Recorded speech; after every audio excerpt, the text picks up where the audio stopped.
논술 전형 전체를 좀 분석을 해보면 전년도에 비해서 전체적으로 봤을 때 논술은 어차피 서서히 줄어들고 있는 추세이긴 해요. 다만 올해 조금 특이하게 점점 줄어드는 추세 가운데서 올해 조금 특이하게 논술을 새롭게 신설한 대학들이 좀 생겨서 조금 늘어났어요.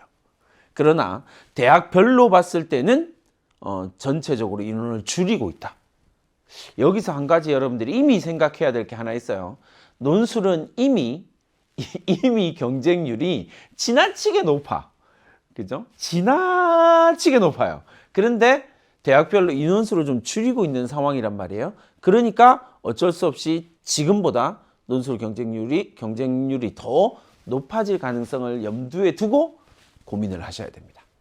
지금도 막 평균 100대 1이 넘는 학과들이 막 속출하고 있는 상황에서 점점 늘어나고 있는 상황에서 인원이 과별로 모집 단위별로 인원이 좀 줄어드는 추세. 그러니까 어쩔 수 없이 경쟁률이 높아진다. 베이스가 되는 걸 잘 생각하셔야 돼요. 내가 할 게 없기 때문에 논술이라도 이거 조금 위험하다라고 하는 생각 꼭 강조드립니다. 그래서 38개의 교회에서 11,161명을 선발을 하게 됩니다. 전년 대비해서 이개교 145명이 증가하긴 했으나 전체적으로는 줄어들고 있다. 두 개의 대학이 다시 선발하는데 100명 늘어난 거니까 그렇게 생각하시면 되겠습니다. 그래서 3년간 이런 추세를 보이고 있다. 전체적으로는 좀 줄어들고 있는 추세다라고 하는 걸 확인하시면 되겠고요. 논술에서 수능 최저 완화가 서서히 완화되고 있는 추세이긴 합니다. 그러나 당연히 일부 대학들에서는 모두 다 그렇게 간다. 이건 말도 안 되니까 일부 대학에서는 논술 수능 최저 학력 기준을 좀 강화하고 있기도 하다라고 하는 것 이야기를 하고요. 그 다음에 조금 독특한 전년도 올해 그리고 나타나는 독특한 추세가 뭐냐면 이거예요. 전체적으로 봤을 때 학생부의 비중, 그러니까 내신의 비중이죠. 내신의 비중이 점점 줄어들고 있고 그 내신의 비중도 줄어들고 수능 최저도 완화되는 추세라고 이야기를 하면 수능의 실질적인 영향력이 감소하고 있는 추세라면 이제 남은 건 하나밖에 없다 그죠? 뭐예요? 논술력. 특히나 자연계열 논술에 있어서는 이 수능 최저 완화라고 하는 것 자체가 수리력을 검증하는 논술이기 때문에 수능 최저 완화는 크게 무리는 없거든요. 그런데 학생부의 실질적인 반영도 조금씩 줄어들고 있다. 그러다 보니까 논술이 가지고 논술 문제를 풀어낼 수 있는 역량, 논술이 가지고 있는 실질 반영 비율은 계속 늘어나고 있는 추세다라고 하는 부분을 이해를 하셔야 됩니다. 그 다음에 과학 논술 이야기했습니다. 그죠? 중대 없애버렸기 때문에 전체적으로 이제 남은 과학 논술은 거의 없다. 이렇게 생각하시면 되겠고요. 전체적으로 이제 논술 인원 변경이 조금 나타나고 있다라고 생각을 하시면 되겠고, 전체적으로 봤을 때 논술의 인원을 유지하고 있는 대학들은 이런 전년도에 이어서 유지하고 있는 대학들은 이런 대학이고, 논술 인원이 감소하고 있는 대학이 거의 대부분이다라는 걸 확인할 수 있죠. 그래서 전년도에 비해서 숫자는 조금 늘어났으나 대학별 모집 인원은 줄어들고 있는 추세다라는 걸 이해를 해야 돼요. 그러다 보니까 어떻게 돼요? 경쟁률은 조금 더 높아질 수밖에 없을 것이다. 지금도 높은데 지금도 뒤에 경쟁률 보여드릴 테니까 많이 고민을 하세요. 현실적으로 이공계열 논술에서 이 경쟁률을 어떻게 뚫어낼 것이냐라고 하는 다음 질문은 이거잖아요. 너에게 그 경쟁률을 뚫을 만한 능력이 있니? 라고 하는 부분이 포커스예요. 그래서 논술 인원 증가한 대학들, 조금 증가한 대학들, 그리고 논술 폐지한 것, 그리고 논술 신설, 이렇게 부분 보시면 되겠습니다. 자, 그 다음에 논술 실시대학, 자연계열 논술 실시대학은 서울에서 23개의 대학이 자연계열 논술을 실시를 하고 있고요. 인천, 경기 12개, 강원, 나머지 이제 지역에서 나타나고 있는 거 보시면 되겠습니다. 서울 23개의 대학들을 쭉 보시고, 그 다음에 여기에서 여러분들이 어떤 대학을 쓸 것이냐에 대한 고민은 많이 해야 되겠죠? 그 부분 좀 잘 생각하시고요. 자연계열 논술에서 내가 어디를, 그러면 제일 먼저 생각해야 될 건 뭘까요? 당연히 내가 어디를 쓸 것이다 라고 생각하면 수능 최저는 어때? 그 다음에 그 대학의 논술이 나랑 맞는 거야. 왜냐하면 수리논술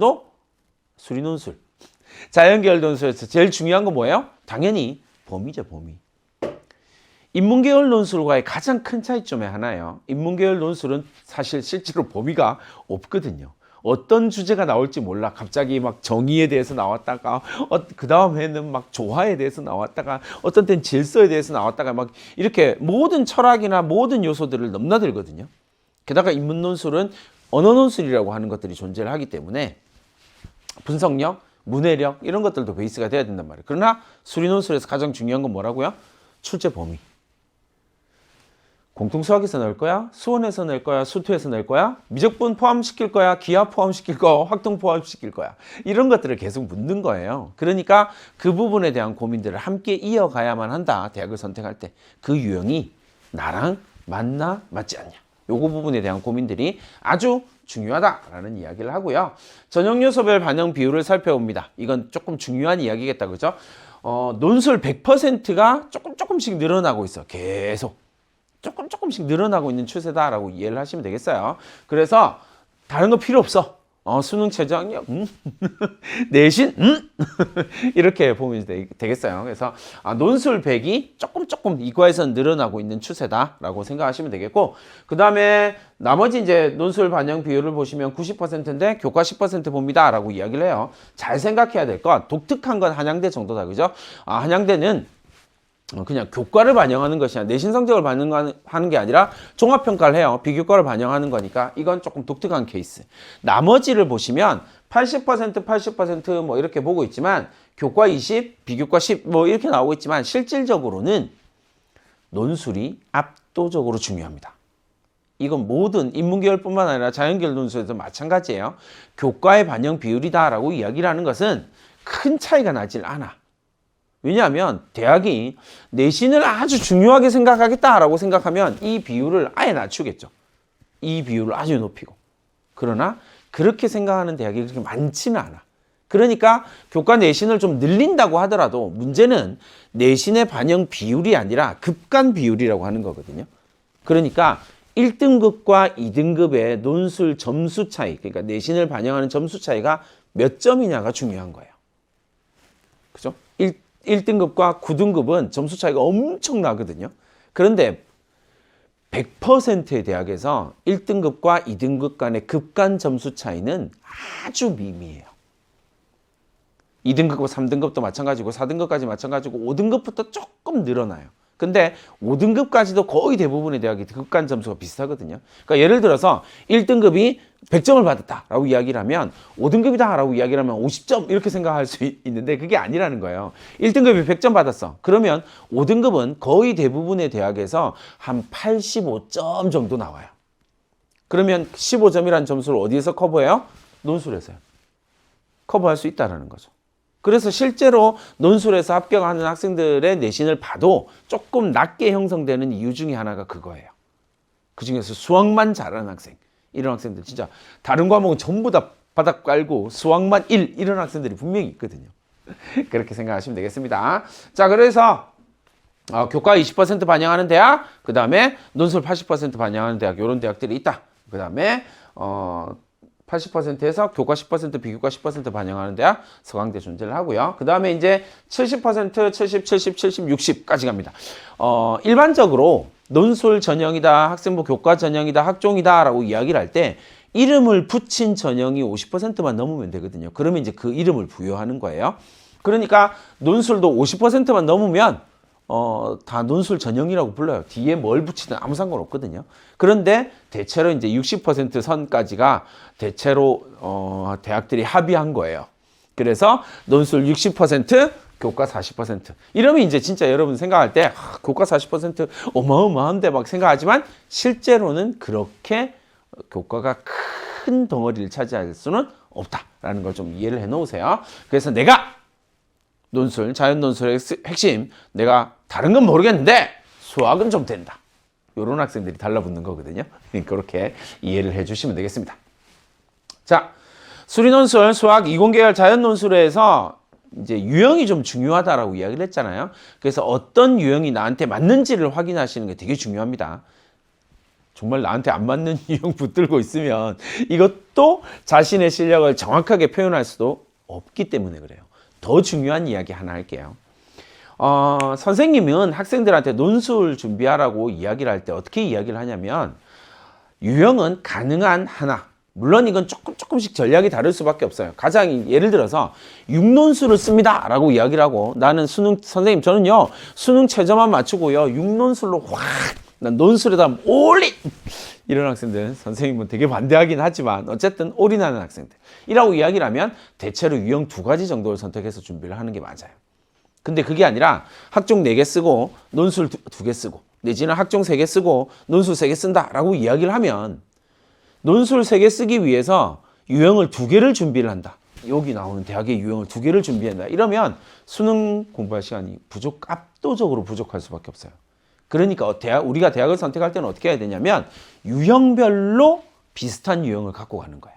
예를 들어서 난 수학만 자신 있어. 난 수학 엄청 잘해. 그러면 여기서 3개의 대학 고르는 거예요. 그렇게 생각하세요. 3개나 2개 정도의 대학을 고른다. 근데 나는 언어도 조금 하고 그리고 수리력도 좀 돼. 난 영어만 안 돼. 난 다 과탐만 안 돼. 뭐 이런 학생들 분명히 있을 거 아니에요? 그런 학생은 여기서 이제 2개를 고르는 거죠. 이런 식으로 가야 돼요. 왜냐하면 왜 이렇게 하냐면 실제로 수능 최저학력 기준을 맞추냐 못 맞추냐는 아주 중요한 논술에서는요. 왜냐하면 못 맞추는 학생이 거의 대부분이라고 50%가 넘거든요. 대체로 50%가 넘는단 말이에요. 50%에서 70%까지 수능 최저학력 기준을 못 맞춰요.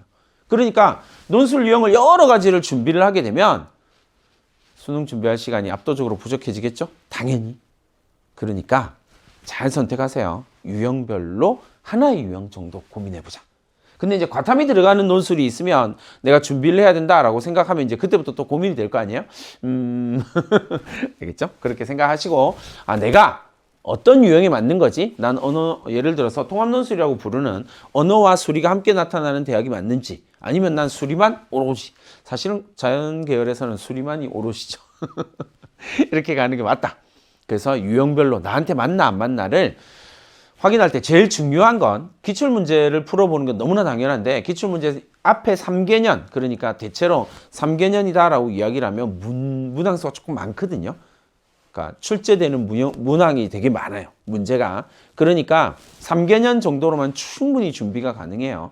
왜냐하면 3개년 이전으로 넘어간다라고 이야기를 하면 출제 경향이 좀 안 맞을 수도 있고 그러니까 내가 기출문제 따질 때는 내가 지원하려고 하는 대학의 3개년치의 기출문제를 가지고 돌리는 거예요.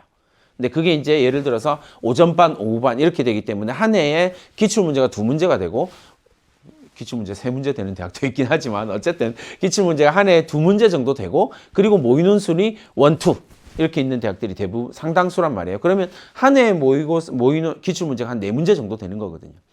근데 한 3개의 대학, 유형별로 한 3개 정도의 대학을 정한다라고 이야기를 하면 한 해에 12문제 정도. 그리고 3개년이면 36개의 문제예요. 그러니까 실제로는 그 정도면 충분해. 그러니까 우리가 유형을 파악할 때는 어떻게 가냐면요. 4년 전 논술 정도를 보면 게 제일 좋아요. 대부분의 대학이 논술 유형을 잘 안 바꾸거든요. 그러니까 4년 전 기출문제를 가지고 나의 각 대학별로도 유형이 조금씩 다르니까 그렇게 준비를 하시는 것이 중요하다. 라는 이야기 드립니다. 그 다음에 아까 처음에 이야기했던 것처럼 수리와 과학을 묶어서 하는 논술은 이제 중앙대를 끝으로 없다. 나머지는 경희대 의대, 그 다음에 연세대 미래 캠퍼스 의대, 그 다음에 아주대 의대, 그 다음에 연세대 전공별로 이렇게 해서 하나. 이렇게 된다라고 생각을 하시면 되겠습니다. 이제 마지막 남은 과탐 논술. 이렇게 생각을 하시면 되겠네요.